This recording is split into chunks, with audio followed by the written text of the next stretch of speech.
বিসমিল্লাহির রহমানির রহিম। প্রিয় স্টুডেন্ট, আসসালামু আলাইকুম।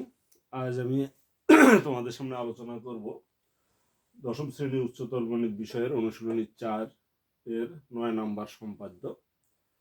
এই সম্পাদ্যটাও খুবই সহজ, কিন্তু প্রথমে খুব কঠিন মনে হয়, কেননা একটু একটু বিপরীত ক্রমে অঙ্কন করতে হয়। এই কারণেই তো যাই হোক, প্রশ্নটা হলো সমকোণী ত্রিভুজের অতিভুজ ও অপর দুই বাহুর সমষ্টি দেয়া আছে, ত্রিভুজটি আঁকতে হবে। অর্থাৎ একটা ত্রিভুজের তিনটা বাহুই দেয়া আছে, একটা হলো অতিভুজ আর অপর দুই বাহুর সমষ্টি দেয়া আছে। তাহলে প্রথমে আমরা ধরে নিলাম যে সমকোণী ত্রিভুজের অতিভুজ এ এবং অপর দুই বাহুর সমষ্টি হলো এস। তাহলে এই দুটার সমন্বয়ে আমাকে একটা সমকোণী ত্রিভুজ আঁকতে হবে। তাহলে প্রথমে যে কাজটা আমাদেরকে করতে হবে সেটা যে কোনো রশ্মি বি নিতে হবে, আর এই বি থেকে প্রদত্ত এস কোণের সমান করে, এস বাহুর সমান করে অর্থাৎ সমষ্টির সমান করে আমাকে একটা কেটে নিতে হবে। প্রদত্ত এস অর্থাৎ সমষ্টি, এই সমষ্টির সমান করে বি থেকে আমাদের প্রথমে বিডি অংশ কেটে নিতে হবে। তাহলে বিডি অংশ কেটে নিলাম। এখন আমাদের উদ্দেশ্য হলো আমরা এই ডি বিন্দুতে এই বিডি এর উপরে একটা 45 ডিগ্রি কোণ আঁকবো। তো এই 45 ডিগ্রি কোণ আঁকতে গেলে আমাকে কি করতে হবে? প্রথমে একটা লম্ব অর্থাৎ 90 ডিগ্রি কোণ আঁকতে হবে, তাকে আবার সমদ্বিখণ্ডিত করতে হবে। তাহলে প্রথমে আমরা কি করব? এই ডি কে কেন্দ্র করে বিডি এর উপর একটি লম্ব আঁকবো। তাহলে বিডি এর উপরে যদি আমরা একটা লম্ব আঁকি,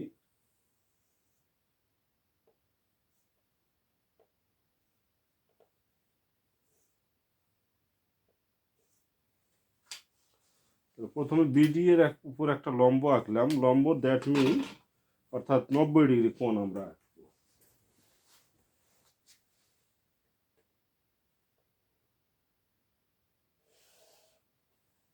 তাহলে বিডি এর উপরে একটা লম্ব আঁকলাম।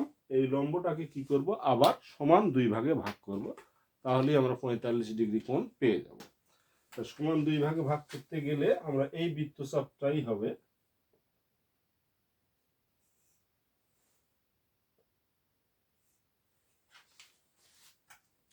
তাহলে এখন যে কাজটা করলাম সেটা হলো বি বিন্দুতে আমরা একটা 45 ডিগ্রি কোণ আঁকলাম। এই 45 ডিগ্রি কোণ আঁকতে গিয়ে প্রথমে আঁকলাম লম্ব, তারপরে লম্বকে আবার সমান দুই ভাগে ভাগ করে দিলাম। তাহলে আমরা এটা ধরলাম এফ। তাহলে এখানে কি কাজ হলো? যে ডি বিন্দুতে 45 ডিগ্রি কোণের সমান করে, অর্থাৎ এটা 45 ডিগ্রি কোণ একটা আঁকলাম, সেটা হলো বিডিএফ কোণ। এখন আমরা করব কি? অতিভুজ যেটা দেয়া আছে সেই অতিভুজের সমান করে, অর্থাৎ এ বাহুর সমান করে আমরা বি কে কেন্দ্র করে একটা বৃত্তচাপ অর্থাৎ কেটে দেব। বি কে কেন্দ্র করে কেটে নিলাম। তাহলে বি কে কেন্দ্র করে কি করলাম? অতিভুজের সমান ব্যাসার্ধ নিয়ে একটা অংশ কেটে নিলাম। সেই অংশটা যেখানে, অর্থাৎ সেটা ডিএফ কে এই বিন্দুতে অর্থাৎ এ বিন্দুতে ছেদ করল। এখন আমাদের যে কাজটা করতে হবে সেটা হলো আমরা এখানে অতিভুজ পাবো আর এখানে একটা লম্ব আঁকতে হবে। এটা দুইভাবে আঁকতে পারি আমরা। এই বিন্দু থেকে এখানে একটা লম্ব আঁকলেও হবে, অথবা 45 ডিগ্রি কোণের সমান করে একটা 45 ডিগ্রি কোণ আঁকলেও আমাদের হয়ে যাবে। তাহলে দুইভাবেই এটা অঙ্কন করা যাবে। তাহলে আমরা যদি এই 45 ডিগ্রি কোণের সমান করে একটা কোণ আঁকি, এখানে এই কোণের সমান করে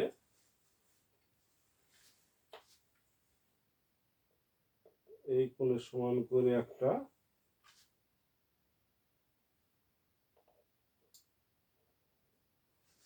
কোণ আঁকলাম। 45 ডিগ্রি কোণের সমান করে